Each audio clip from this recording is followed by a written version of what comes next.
Hey, welcome everybody to Talking Niagara.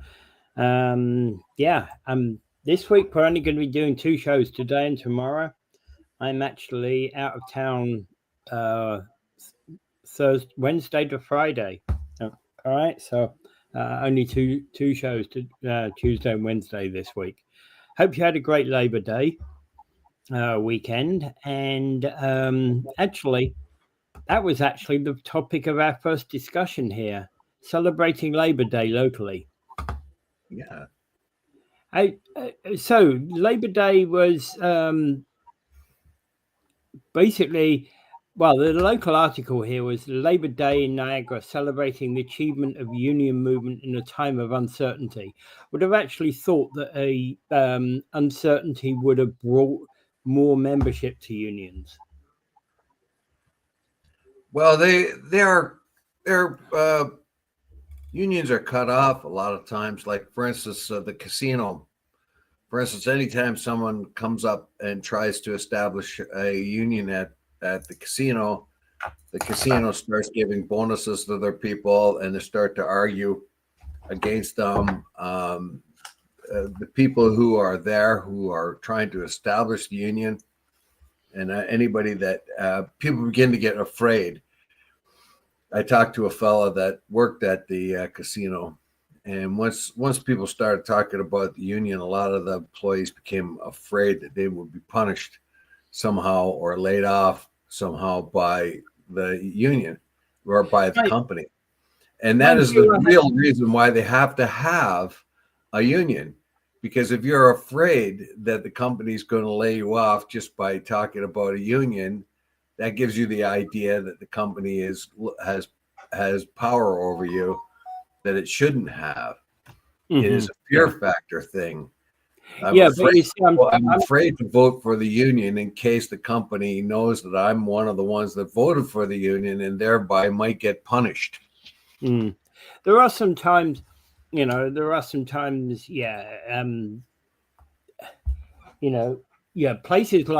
places like, well, it depends actually what you're working as. I can see that cleaners and the like at somewhere like the casino, because the backroom workers, I can see them having a union. Yeah, the problem is if you don't have a union, then the company is the one that makes all the decisions on your behalf. They're the ones that decide how much you get paid. You don't have any say in it. You don't have any. There are the province and the country has laws nowadays based on the work of unions to protect workers. That doesn't always work. It doesn't work at all. They can find any reason to lay you off or get rid of you, and you have no recourse. But again, even that is even true with people who've got unions in their environment. We've had many people who've come through our offices with labor-related issues who are actually members of the union, and the union is so laid back that they don't even care about the workers anymore. It depends on what union. It depends on the people that work it. I know, and that can be true. That definitely can be true, where the union is not stepping up where it should be doing its work. The problem also nowadays is the company can tell you, that they're going to close a place and scare you that way. Yeah, all kinds of ways in which the company can scare you. Remember, profit is the main driver. So when you look at a company that's moved to China, you have a company that's making $1 million per year in Canada, and it decides to move to China because it can make $5 million a year. It doesn't care about you. It doesn't say $1 million is good enough, we're still making money. No, they say, well, we're going to ditch these Canadian workers and we're going to put them over in China, and we're going to make a whole lot more money, because the point of the matter is they are that is the whole purpose of the company, is to make money, the more money they possibly can. So the fact that the Canadian workers here are only making $1 million a year, and if they take their plant to China, where the workers have no rights at all, and the company can do as it pleases, then that sends out a message, doesn't it? It sends out that the worker is unimportant, not valuable. That no matter, it doesn't matter if the worker has a good life, a meaningful pay. None of that benefits. It doesn't matter to them. It matters what is the bottom line. That's where we got slavery back in the day. Yeah. You know what I mean? And that's why we had to have labor unions in the first place. Labor unions protected people. Remember, they used to work 12 hours a day, 6-7 days a week. Yeah. And you're expected to show up all those days. And nobody at head office would say, don't you think we should be nicer to our workers? Don't you think they should have some time off so they could rest? Don't you think they should have proper wages? When I was in Florida and I was watching some workers on a condo building and they were using unsafe practices and stuff, and I asked a guy close by, I said, holy cow. I mean, I don't like the way that guy's working. I mean, it isn't safe at all. And he says, it doesn't matter. If that guy falls and dies, all they'll do is go to the bus station and get another illegal to do the work. That's why you have to have unions, because that thing will continue if you don't. Yeah. If you don't have labor unions, if you don't have protections for workers, that's a state that had protection for its workers, but not illegals or not other people. Yeah. So you have to have labor unions to protect the laborer. Okay, so this year's event was held at Meriton Lions Club. Has it always been held there? I don't know. I don't know where it normally happens. Yeah. I don't join in those parades. No? No, I don't. Okay. I find that surprising as a former union president.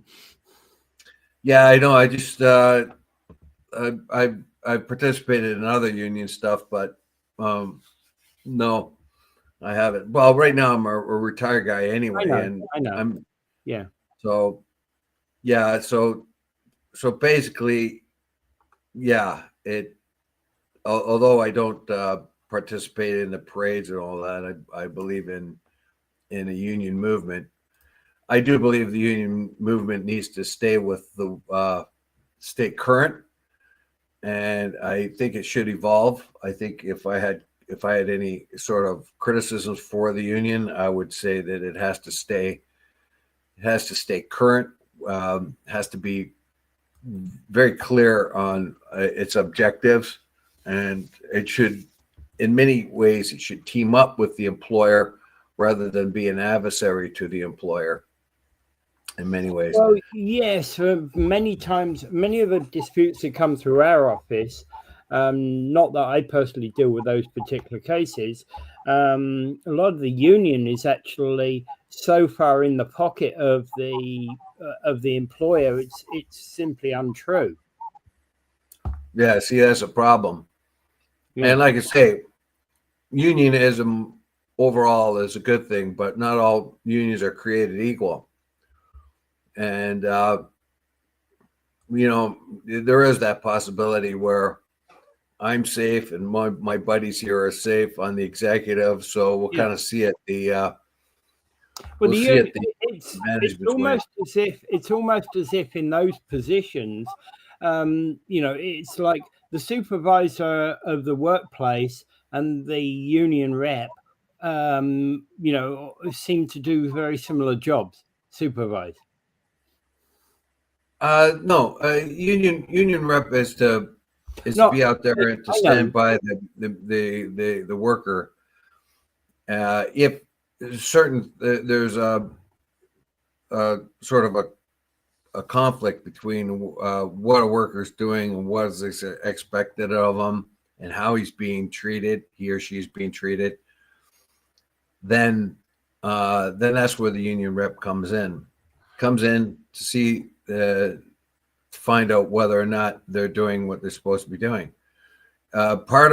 When I was a union guy, part of the thing I had to tell guys is we signed a contract.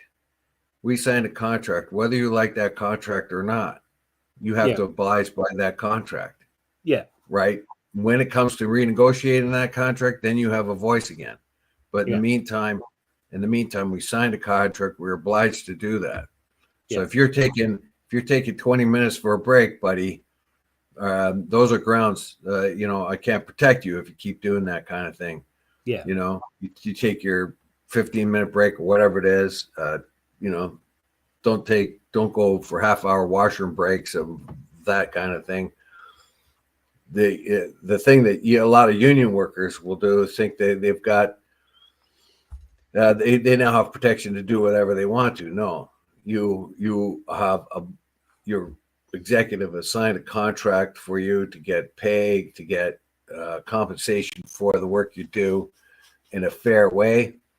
And we're not trying to stiff the employer. We're trying to get a fair compensation for our wages. Yeah, and at the end of the day, doing the job is part of that, contract anyway.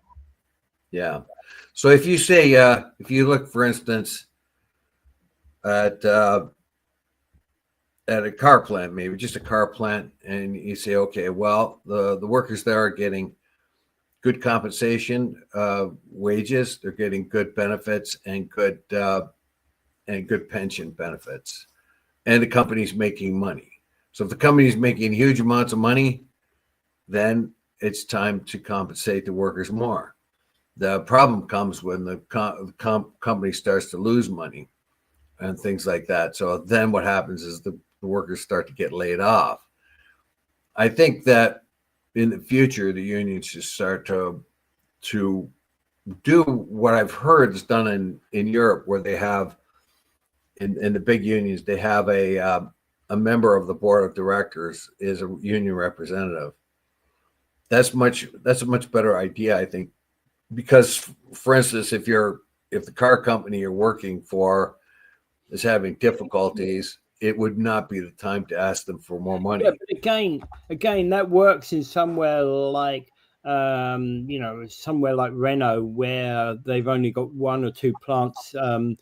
But in something like Ford, where you've got a international set of plants, how can that help the union?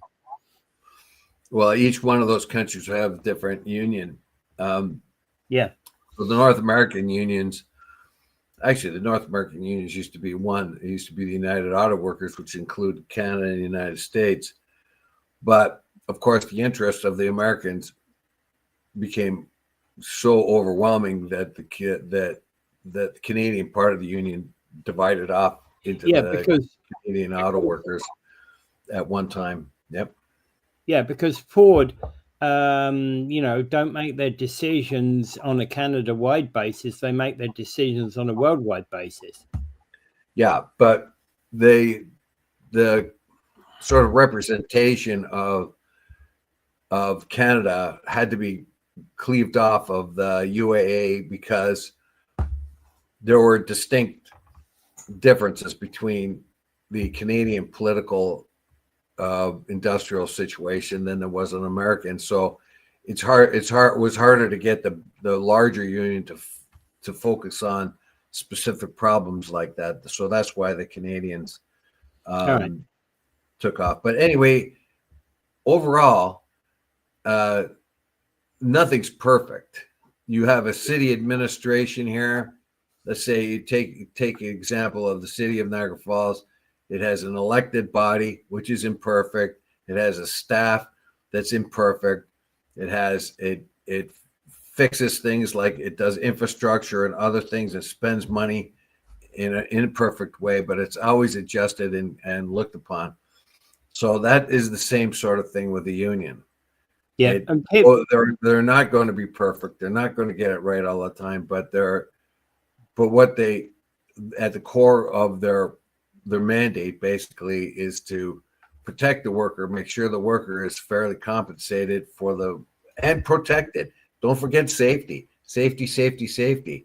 Like I said before, when I saw a Latino working in a very dangerous situation, and on a building, and one of the owners of a condo in that building just shook his head and said, well, if he falls and hurts or kills himself, all they do is go to the bus stop and get another one.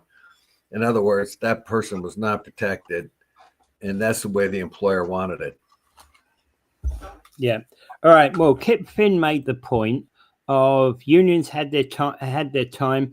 It's all over now. They do nothing but take a little more of your paycheck and protect those that have a weak work ethic. Laws are in place that protect employees from unsafe work today. Yeah, I wouldn't want to depend on those too long, Kip. I don't know how long you've been in industry, man, but I've been in it all my life. And let me tell you, you want to work where there's a union. Well, you definitely want to work for a union. Then Randy replies, there is no law in place to ensure that you have a pension or a benefits. That's the doorway into unions. Yeah, believe me, you guys have not. Yeah, anyone that's worked in industry for a very long time, despite how many complaints you might have about your own union or other unions, believe me, when you're working in dangerous conditions or you're working very hard jobs that aren't being paid well, you can't rely on the government. You may get satisfaction, but it would take you time. It would take you lawyers. For instance, when my brother got his fingers crushed off, it was the union lawyers that stepped in. He didn't have to do it himself.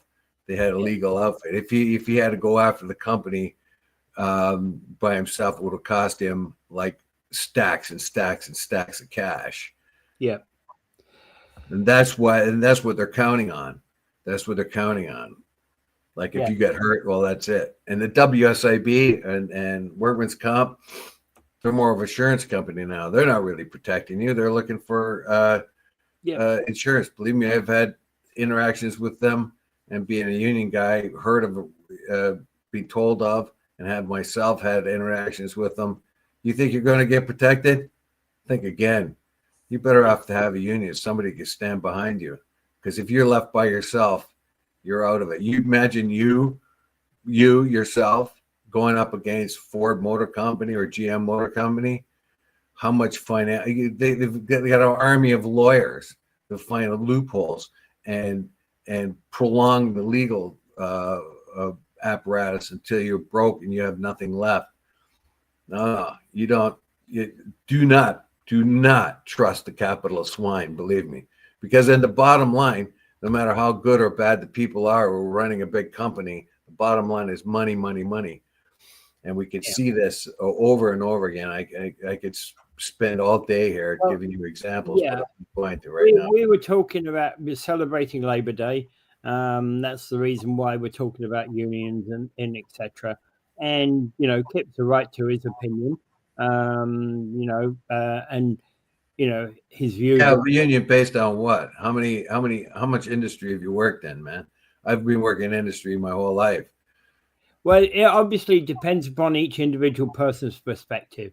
I've only ever once worked in a union environment, and I wouldn't say that they necessarily did anything for anybody, but that's just the way I've worked in my life. I've never had any real doings with unions. All right. Yeah, well, I have, and I can tell you. And I'm not saying that you if you were to stand alone against an employer. Oh, I wouldn't think you. That's actually something I would say. I've never had arguments with employers. Mostly been I've mostly been a self-employed contractor anyway. So most of my life, Right. Well, I've worked in dangerous situations all my life, or potentially dangerous situations all my life. I've seen men hurt and Yeah. even Oh, yeah. killed. So the situation is you if you try to take on the company on your own. Now, as I said before, all unions are different, all companies are different. Yeah. Some are better than the others, but in the end, if you had to take on the company has done something bad to you or unfair to you, and you try to take them on by yourself, good luck. Yeah. All right. Okay. Moving on. A BC man was ticketed for having no insurance on an uninsurable vehicle. And what he's got is one of these one-wheel electric skateboards, and it's well, it's called a one wheel, and I've seen them about on the roads. And this brings up a very important question about these sort of things and insurance and the like. Should electric scooters, electric bikes, should you require a license? Should you require insurance, etc.? This particular case was in BC, where he was fined $568 for operating a motor vehicle on a highway without insurance. And the popularity of these electric bikes has pushed the question of insurance into the spotlight. Now, it also pushes the questions of licensing, and there's a whole different ballgame about licensing. And do you need separate insurance for those electric scooters and electric bikes, etc.? Well, the problem is that the insurance is unattainable. There is no insurance available for this particular vehicle. Yeah. And that's the whole point of it. Now, whether or not the law says that you should be on a highway with one of those things or on a road, in and among others, that way, perhaps you should have an insured vehicle. However, most of the time they're compared to bicycles, which you don't need insurance for. Yeah. So there are in that category. So Yeah. now we're looking at a complicated issue where do you or don't you need a particular kind of license or permit or insurance to ride those things on the bike or on the highway. The problem is in this particular case, the guy was arrested and fined for things he could do nothing about. He could not get a license for it. He could not get insurance for it because they do not exist. So why is he being fined for having no license or no insurance when those things do not even exist? Yeah. Now, and this is the irony, is that he went to the BC Court of Appeal, and he was basically he was ordered a retrial because they found the trial to be procedurally unfair because the justice in the case actually has been hit twice by skateboards and was therefore found to be biased. Yeah, that could certainly be a factor in it, wouldn't it? The judge in the matter who has been hit feels that he should protect the public by issuing a fine based on nothing. Yeah. What the judge should have done was looked into it and advised that something like that should happen. He should have said, he should have perhaps maybe found another reason to fine the person for being on the highway in a motorized type of a vehicle that the guy was on. But he really didn't have the right to do what he did. Yeah. Because there is no license to be had, and there is no insurance to be had. If you tried to find it, you couldn't find it. Yeah, exactly. It wouldn't be there. So why are you being okay? And a court case has to make its decision based upon what the law is at the time of the offence. Yes. or so-called offense. So this guy's got so this guy's going to have his day in court again. It doesn't mean that he's going to win, or the court not going to find some reason why he shouldn't be on there. But let's put it this way: I don't know the circumstances here. They say he was on a highway with this self-propelled Yeah, we vehicle. don't know whether, the road outside Thornstone Road's a highway. Yeah, so if a single vehicle, a single-wheel vehicle or scooter's buzzing down there, I mean, that's going to be a problem. It's going to be a problem for the drivers. It's going to be a problem for the guy on it. And now a bike going down the side, I don't even see bicycles going down Thorstone Road because there is no bike lane in most of it. So I don't know what, I think a lot of times it has to do with common sense. I guess, strictly speaking, a bicycle could go down the right side or left side or whatever. Electric bicycle could certainly go, go 50 kilometers an hour. Yeah. Maybe not uphill. Yeah, but look, if electric bicycle, if the guy gets hit or hurt, right, there is no insurance that he has on it. Yeah. So now OHIP has to foot the bill. Yeah. For it. Yeah. Well, that's the same with a bicycle, right? And what if the bicycle bangs into the car and makes a big dent in the car like the electric bike does? And there is no, and how does the guy then recoup his losses? Because the insurance company that guy doesn't have any insurance on that bicycle. You see what I mean? Yeah, I know. It's and Paul Lemire hates these things, and we've heard plenty from Paul Lemire. I'm not so sure I hate them. I think they're a good idea. I don't think they're a bad idea. I do think we need to have a class of insurance. I'm not saying we should be paying thousands in insurance, but a couple of hundred on insurance per year is not a bad thing for these. But again, licensing is quite another issue. I think that it's a route, a normal bicycle that's going 15, 20 kilometers an hour doesn't need a license. Why would an electric one need a license? And it's a question of motorized, because, for example, if you were going to go and get a bicycle with a 50cc engine that was put on it, you would have to have a G license. Well, yeah, you see. Sorry, not a G license, an M license. I spoke out an M license, a motorbike license. So, yeah, I've got a GM license. I got a car and motorcycle license. But if you where do you draw the line? How much more sort of government do you want to lay on this? How much more bureaucracy? So it comes down to a fine point. Like I think anything that is self-pedal or manually driven probably doesn't need a license or anything like that. An ordinary bike where you have to push it with your own leg power. Yeah. Compared to something that's mechanical.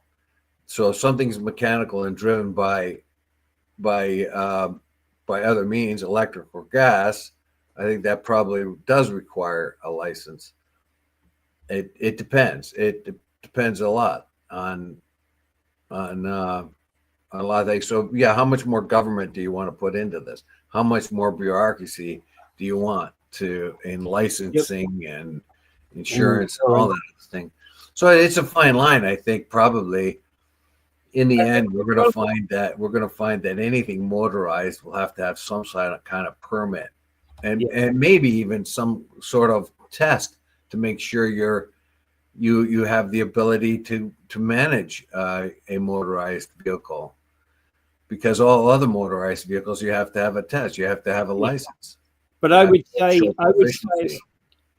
a standard G license would be good enough for all of these. If you've got a standard G license, you should have the right to ride all of these.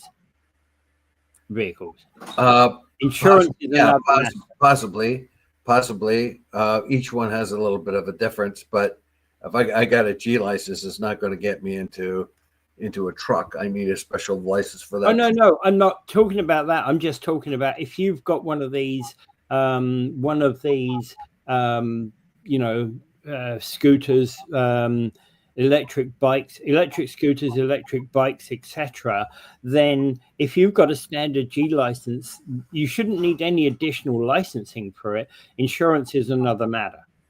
Well, insurance, yeah, you basically can't have a license unless you have insurance. Well, at least the car anyway. So And I know that's up to dispute right now. But in this particular case, when a guy gets fined for something that doesn't exist, to me, it's like, it's just ridiculous. How's a guy supposed to get a license or insurance when none is available? Yeah. All right. Okay. Kip is basically saying unions protect the lazy today. Take GM and St. Catherine's, unproductive employees grossly overpaid for very little work. Union ran it into the ground. Its union president is now doing the same to Niagara. Yeah. Heard it all before. I knew you would say that, but hey.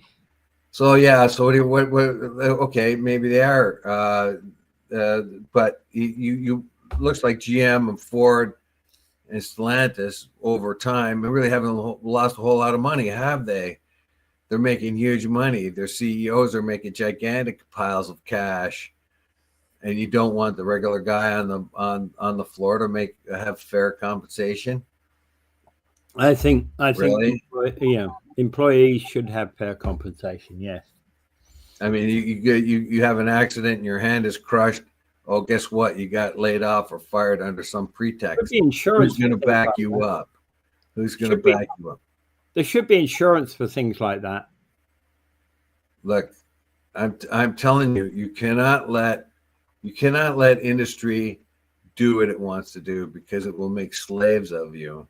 It will treat you like a dog, because it's money. At least unions have their members in mind. They look at humanity.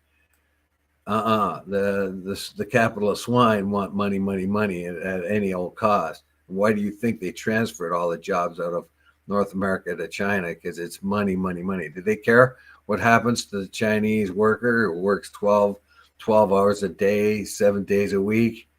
No. And can the Chinese get a union? I think this one's for you. Okay.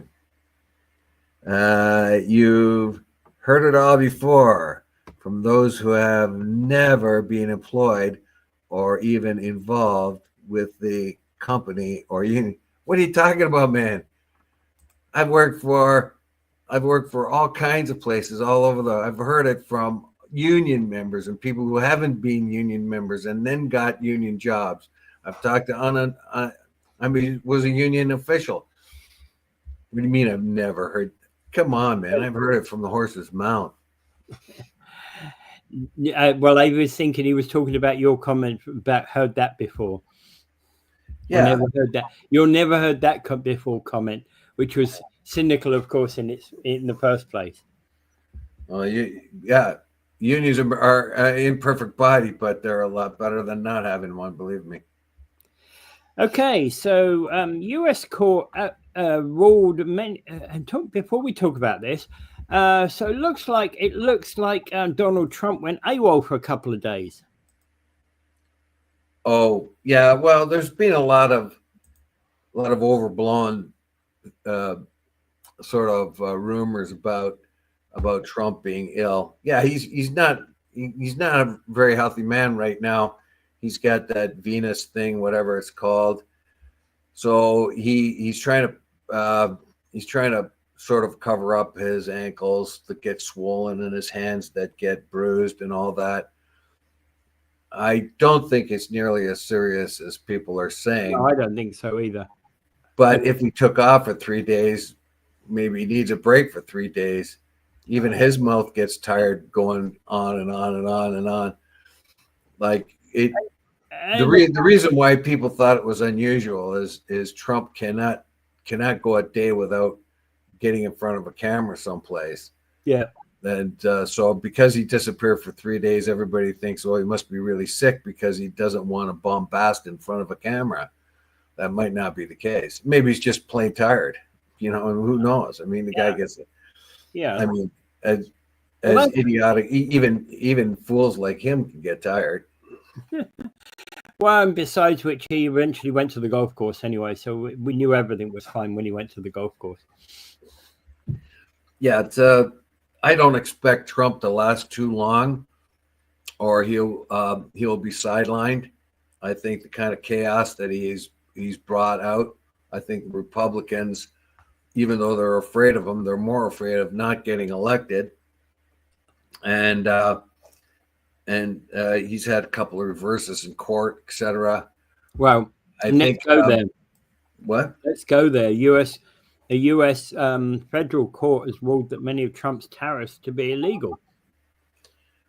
Yes. So basically, a tariff, or any kind of tax, and the tariff is a tax. Tariff is a tax on the American people and on the Americans. Those things are supposed to be the purview of the Congress. Yeah. Back in the 70s, they announced where the president could have emergency powers to impose emergency conditions like a tariff or something like that on a particular egregious matter. That was just a sort of speed up things until Congress could get caught up, basically. But what was happening here is Trump is abusing those powers incredibly, and Congress is afraid to withhold that power because they're afraid of him. Because, if it was a Democrat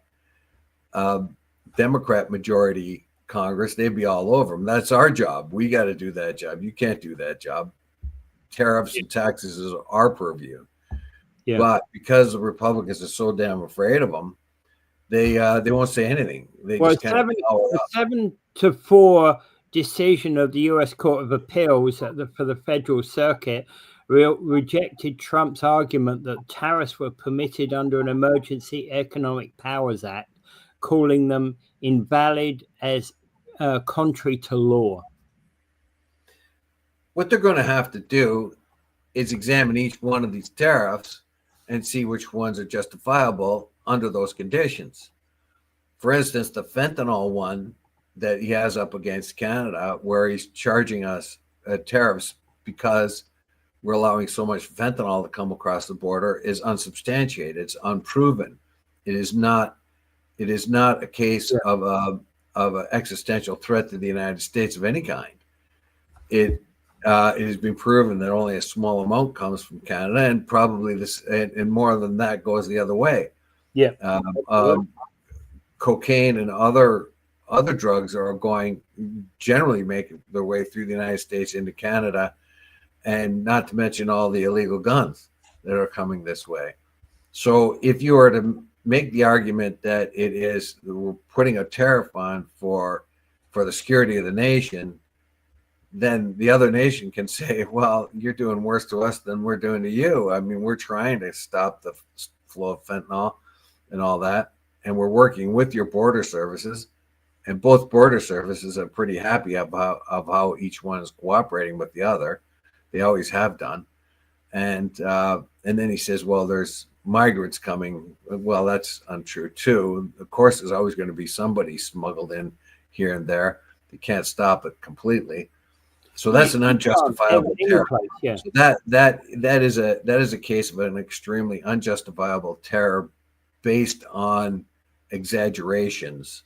So the court can say, well, you can't prove your case on this one. Yeah.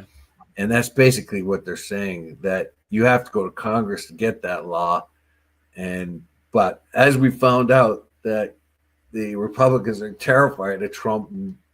They like their cushy jobs. So if they play Trump's game, then they'll keep their jobs.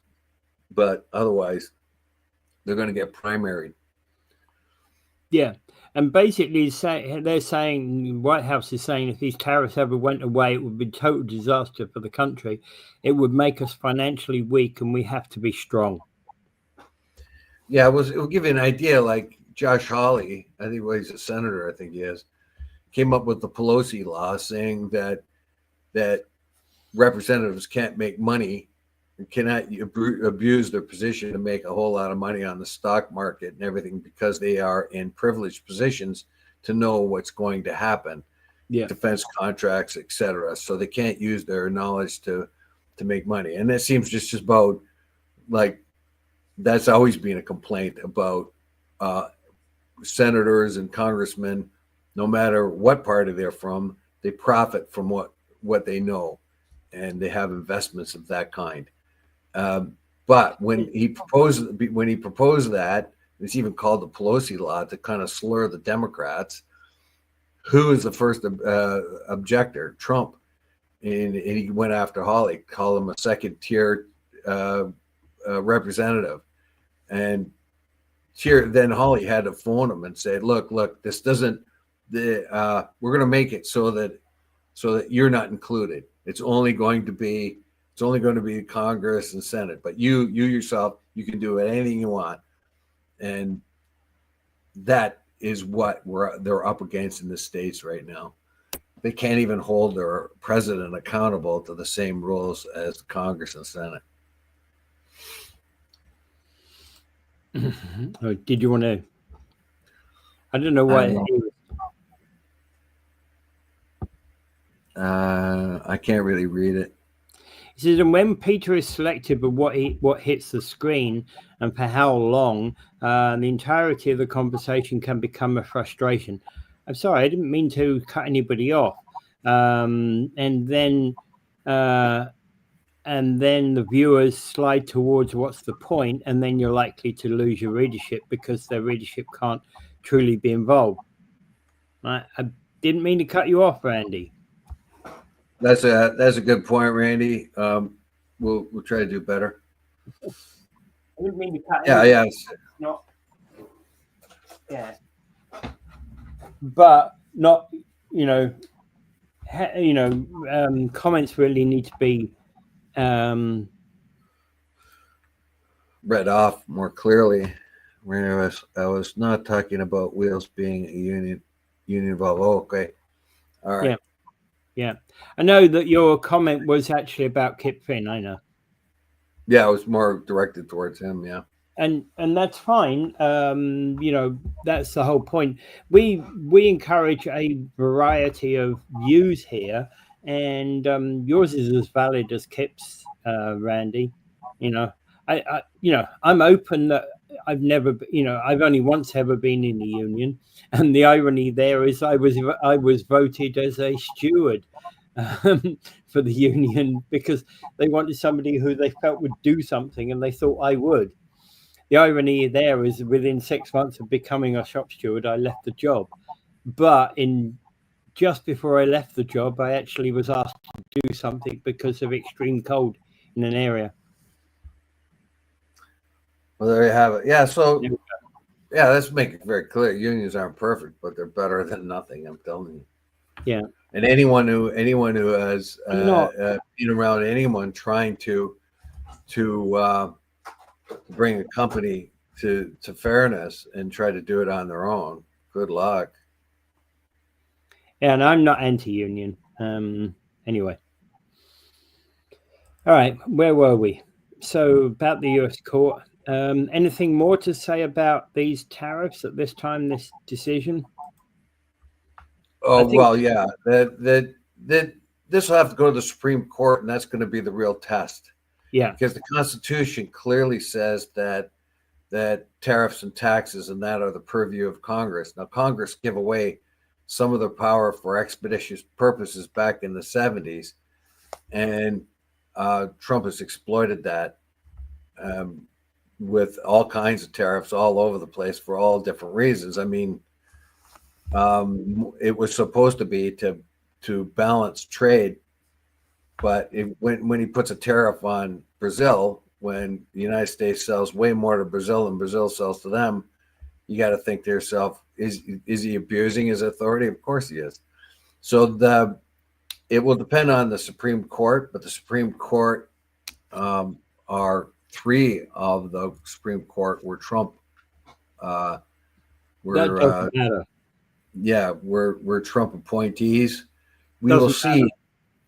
Well, it's supposed to not matter. It's supposed to not matter, but they have been in sort of the Supreme Court is becoming more and more political.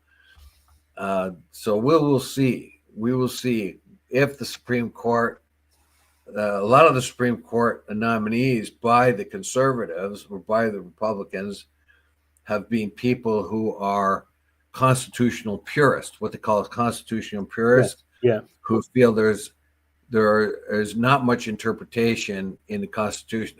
Whatever the Constitution says, that must be obliged by. So we'll see what happens here if that constitutional purist comes out of the Republican nominated judges, and it has to be decided fairly soon. Now they could turn it down, and they could say, "No, this shouldn't come to us. It's already been decided." They can do that kind of thing, or they can take it on. It'd be very interesting to find out, like any Republican judge in the Supreme Court is going to know there's going to be a huge amount of pressure on them to see it as Donald Trump sees it. Yeah. But I think they're more likely to see it as a more literal version of how the Constitution sees it. We shall see. On one of the frustrations in the USA is simply how slow moving the wheels of legal are, not quick enough to acting to take the bite out of the forceful politics. Trump is a bully and the US has specific laws. One needs to curb the other for quicker order to prove law. As the challenge, Randy, is of course that the legal system is slow. Even our legal system is slow. It's like you get arrested for murder. You're not going to court for next week. Yeah. Now, if you take a gun and shoot somebody, well, yeah, you got witnesses. You definitely did something wrong. So this is going to be too much. You got to go through the process of the law. So the law could probably be relatively speedy in that particular case because it's an obvious crime. But when you get into the politics and things of that kind, tariffs and taxes, with reams and reams and reams of evidence or arguments and counter arguments. Like one of the arguments they're having is if we repeal these tariff taxes that we've already put on everybody, then that will make us look foolish. It will diminish the amount of money that we've had in our coffers. But what the judges have to say is, yeah, that may be the case, but it's illegal, So you're going to have to do something about that. Yeah. Agreed. The slow seems to allow bad people to appear more powerful than they actually are. Yeah, that is true, Randy. Right. And it's slow. Even every country it's slow, even here. All right. Anything else on that one? Nope, got nothing more. Okay, so moving on. So no fines for the supermarkets that promoted imported food as Canadian. Here we go. Now we know that Doug Ford got really irked at Campbell's. Campbell's moved its production out of Canada, and in order to sell, and then of course this Buy Canada movement got really accelerated. So what they did is put a maple leaf on their cans and put Canadian recipe rather than made in Canada or produced in Canada. Yeah. So they were trying to trick the consumer into thinking, okay, it's Canadian by putting a maple leaf flag on. But if you looked at the small print, it was recipe from Canada. So yeah years ago when Campbell's was here and we made the recipe for tomato soup or whatever it was. Yeah, but that is called maple washing. What they call is maple washing. Now, let's be clear. washing. Maple washing, yeah. Putting a Canadian flag on it or misleading people into thinking that the product is Canadian. Well, let's clear this up here. Now, a product of Canada is something made or grown in Canada, and it has to have 98% Canadian content. Okay? Is it 98%? Yeah. Product of Canada has to have 98%. Made in Canada, that's a different story now. Let's say it's a car. Okay. It's Product. made in Canada. Gotcha. That's 51%. That has to have 51%. So if something says it's made in Canada, you can only be assured that 51% of it is of Canadian content, either labor or materials. So produced in Canada means that the clay for making this cup comes from Canada, and the labor that went into making the cup is all Canadian. Whereas produced in Canada may mean that the clay came from somewhere else, but the labor was Canadian. Yeah, and so there's those different categories. Yeah. So prepared, there's the three. Made in Canada, which means it's got about 51% Canadian content. Let's say a company makes peanut butter. Well, they don't grow too many peanuts in Canada, so they might have to import them from somewhere else. So the product itself is offshore, but it is ground up and put into it employs people to put it in jars or whatever, and then put it on the shelf. Yeah. And if the labor in it and the worth of the product, the item can be determined at 51% or more of the worth of that product was sourced in Canada, then you can say it's made in Canada. If it's a product of Canada, you're not going to, if you see a label on bananas that says product of Canada, it's a lie, because we don't grow bananas in Canada. Well, the only way we could grow bananas would be under a great big canopy, the false environment, wouldn't it? Yeah, and it wouldn't be too productive. So exactly. The whole point is and what's happening is big grocery stores are mislabeling things to sort of deceive Canadians. It's called maple washing, where they put a maple leaf on something that isn't. If you see product of Canada, and then you, like, one of the examples here was blackberries or something, blueberries or whatever, and they looked at it said product of Canada, but when you look at the box, the label on it says product of USA. The one that bothers me the most is when I was into a store and I was looking at produce. I don't know if it was asparagus or whatever it was, and it had product of Mexico /USA. Well, I would buy it if it was from Mexico, but not if it was USA, because right now I'm playing that. I'm doing that thing by buying anything that isn't USA if I could possibly do it, because I want to play my part. I mean, as little as it is. If everybody does that, though, then it will have some kind of an effect. Yeah. But people who are trying to do that are finding themselves being flim-flammed by this one here, talking about a lady who was looking at asparagus. Asparagus at a local no-frills was promoted with a red maple leaf, prepared in Canada, and product of Canada declarations, but the product's tag said it was distributed by a US company and produce of Peru. Well, let's be very honest about that,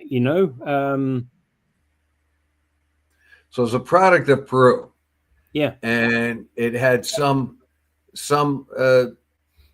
aspect of the product was US, probably just bunched up and put elastics on the bundles or whatever they do. Yeah. Right. Yeah. And so the distribution process may have Peruvian asparagus may have come into the United States and then being sorted out and sent to all the different locations. Bundled up and sent elsewhere. Yeah. It's all. So it had American content, but not much. It distributed out of Los Angeles, right? So that's all they've done was bundle it, put elastic bands on it, and send it out to wherever they send it to. Yeah, probably buying an illegal too, because who else would do that job for 25 cents an hour? But look at I'm being a bit facetious there, but I know you are. so how do you, like, when you try to avoid buying American products,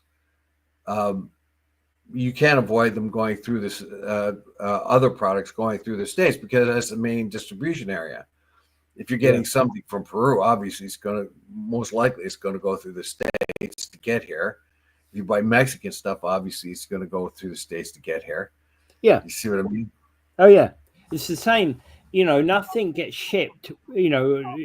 Likelihood is that Americans have touched it somewhere down the line, unless it's put on a ship and sent to Canada without touching U.S. soil. So if you have a choice to buy Mexican asparagus or American asparagus, that it's going to be touched by the U.S. somewhere along the line. So you're better off buying Mexican asparagus, because most of that profit then will go back to Mexico, and not in the United States. So the issue is, even though some of the money is going to go in the United States because of the transportation and the preparation, maybe, you're still better off buying it from Mexico than the States, if that's what you want to do, is to protest. The question here is about making sure that the signage is accurate and not misleading, right? Well, that's the whole point. Now they nobody was fined, nobody was fined here for this, because a lot of the product took a while to get off the shelves, kind of stuff. Before, when the rule came in, basically, they had to didn't switch their signs fast enough and correct them quick enough. So I guess what the authorities are thinking here is, we'll give them time to sort that out. And it's become more and more of an issue. So more and more of the grocers or whoever else are being more mindful of that. Yeah. And they don't want the bad press. So even if they're not getting fines, they don't want the bad press. They want, like, usually when people do their shopping and stuff like that, they do it. They have a certain loyalty. If people go to whatever grocery store they go to it consistently and loyally, because that's the one they like. But if they feel like they're being flim-flammed or maple washed, they might change that. And what grocery stores don't want is the loyalty of the customers to change. And so they don't want to make it look as if they're the ones that are deceiving them and doing the maple wash. I like that.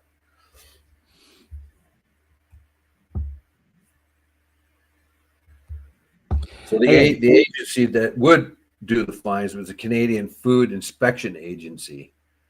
I knew a guy that worked for that.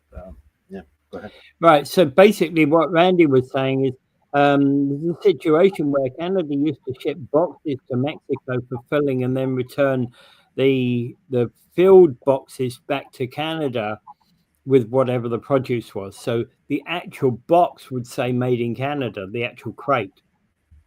Yeah, and the product inside would be the product. So it would be made in Canada, product of Mexico. Yeah. Yeah. And we've got some ironies around that situation. Well, we haven't got any more time for any more stories anyway. Yeah, anyway, I think the big one internationally, at least, is the court ruling that the emergency powers of the president to do what he's been doing, laying out tariffs here, there, and everywhere, changing his mind every 10 seconds. It'll be 200 today. It'll be 140 tomorrow. I'll save you 1,500% on your pharmacy needs. I don't know how that happens. So I think that's going to be a crucial issue going forward. I think the whole world is kind of holding their breath on that one because of the chaos that still is out there. We find that the Japanese are not even coming. They canceled their trade negotiations with the U.S. We found that India has turned sharply away from the United States. They had pretty good relationships with Trump, but the Trump government overplayed its hand and is pushing India over to China. And India, China, and Russia had a nice little summit. Well, remember, there's 3 parts. There's 3 parts of BRICS. Yeah, but meanwhile, for decades they've been trying to get India away from its non-aligned status and tie in with the United States. And Modi and Trump have complimented each other over and over how wonderful each one of them is. And then finally, the Trump administration backstabs the Indians by putting huge tariffs on them, claiming they're the ones that are perpetuating the war in Russia because they're buying Russian oil. Well, China buys a whole lot more Russian oil than India does, and there's been no tariff attached to that to China, has there? Yeah, because they don't dare, because China's got a lot more power, so they don't dare. So they try to pick on the weak ones, the little ones. But India's new economy is growing fast, and what you want to do is establish really good trade relations with India. If it was me, because they're a rising power and they're a rising economy, and you can make all kinds of money and establish excellent trade relations with India. And everybody will be happy. You could sell tons and tons of stuff to them, but the Trump administration has gone loony and put a 50% tariff on them. Really don't understand it. It's some of it boils down to the fact that Trump is being so impotent when it comes to the Russian-Ukrainian war. He can't do anything. The war he was going to fix in one day, he can't do anything about it. Putin just keeps slamming one more rocket after the other into Ukraine, and Trump says, I don't like that, but he can't do anything about it. He won't do anything about it. So what's he do is he turns on a country like India and says, well, you're the one that's going to help me stop this war if you don't buy any oil. And India says, why should I not buy oil? I'm getting a bargain right now. And Ukraine's none of my business, They could turn around and say, what are you doing selling arms to Israel? We're not going to trade for you because you're selling arms to Israel. It makes about as much sense. Yeah. All right. I think we can call it a day at that. Okie dokie. So I will mention Gaza, as I do every day. It's getting worse and worse. Of course, every day I say it's getting worse and worse. But right now, they're still looking for countries to expel what they say is voluntarily transfer them to another country. But fact of the matter is, the Palestinians aren't going anywhere. And right now they're trying to get a concentration camp pretty much set up in the south of the country where they can ram everybody into the south of the country and then take over the rest. There's hardly a hospital left that can take care of people right now. And of course, journalists are getting killed every time they turn up with a camera. It is, we don't know, Israel itself as a state may have been, has been brutally affected by this. Its economy is out the window. Nobody wants to go visit there. The Jewish diaspora, apparently, that is continuing to fill up Israel, has turned away, and Israelis themselves have been leaving the country. So Netanyahu has to go, and I don't know. And the whole thing has to stop, because I think probably there's no hostage left alive. And Netanyahu never cared about it. I think that's been true for quite some time. There might be a few here or there, but the longer it goes on, the less likely they're going to survive. Absolutely. Yeah. All right. So Dave. Without further ado, I bid you